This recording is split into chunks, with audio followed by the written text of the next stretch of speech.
Hey, thanks for clicking on the link that brought you to this video. I don't know what it is you're looking for on the internet as you search, but if you're anything like me, I'm often left with my head spinning because there's so much information out there and everybody seems to have an opinion. Oftentimes I'm cynical and skeptical of what I hear because stories on the news or in social media, it seems like everybody's trying to sell me something. As a father of 4 children, I've come to realize that although there's certain things I want them to know, often the journey to discovering the answers to the questions and problems that we faced is just as important as arriving at the destination is. When I was younger and throughout most of my childhood, I wondered, who is God? Can I love Him? Are we created? And it wasn't until late high school where I realized that the God of the Bible is the God of all creation, and that God loves His creation with an unending love. In fact, He loves it so much that He's willing to risk His life for the restoration and redemption of the world.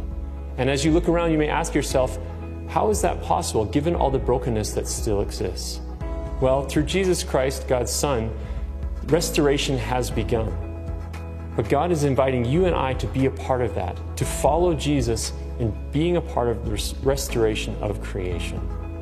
If you have more questions about how we can be a part of it, how much God loves you, and how much He invites you to be a part of His mission, please click on the link below to send us an email. We would be happy to be a part of it with you because you're not alone despite the vast amounts of information that's out there.